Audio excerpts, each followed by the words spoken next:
তার বিরুদ্ধে বাদী অভিযোগ করেছে যে হুমকি দামকি এবং ভয়ভীতি দেখিয়েছে এবং ঘটনাস্থলটা দেখিয়েছে হাতিরঝিলের জাহাজ রেস্টুরেন্টের সামনে 16 মার্চ তারিখে এই ঘটনার বিষয়ে মামলার আর্জিতে উল্লেখ করেছেন এবং আর্জিতে উল্লেখ করেছেন যে হাতিরঝিলের এই ঘটনার প্রেক্ষিতে তিনি রাজধানীর ভাটারা থানায় মামলা করতে গিয়েছিলেন। ভাটারা থানা কর্তৃপক্ষ মামলা নেয়নি, এই কারণে তিনি মাননীয় আদালতে মামলা করেছেন।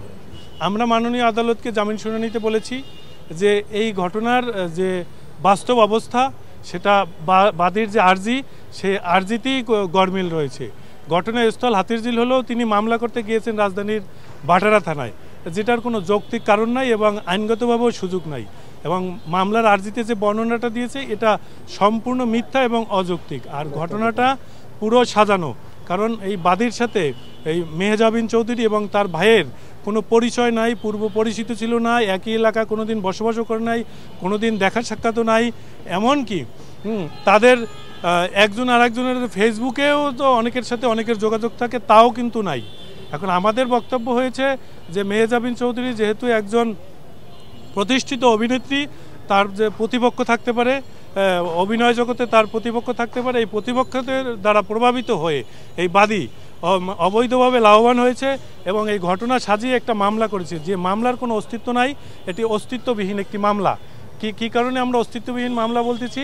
এই মামলাটায় বাদীর যে ঠিকানা ব্যবহার করা হয়েছে সে ঠিকানায় আসলে বাদী থাকেন না এবং এই আসামিদের বিরুদ্ধেও যে ঠিকানা ব্যবহার করা হয়েছে সে ঠিকানা আসামিদের না, অন্য একটা ঠিকানায় ব্যবহার করে তাদের বিরুদ্ধে মামলা দায়ের করেছে এবং পদ্ধতিগতভাবে প্রথমে সমন জারি হয়েছে। বাদী সমন জারির পরে সে গ্রেপ্তারি পরোয়ানা জারির আবেদন করেছে। যেহেতু আসামিরা মামলার খবর জানে না, মাননীয় আদালত নিয়ম অনুযায়ী গ্রেপ্তারি পরোয়ানা জারি করেছেন এবং পরবর্তীতে আমরা এই গ্রেপ্তারি পরোয়ানা জারির খবর শুনে মিডিয়ায় আমরা মাননীয় আদালতে এসে আত্মসমর্পণ করেছি।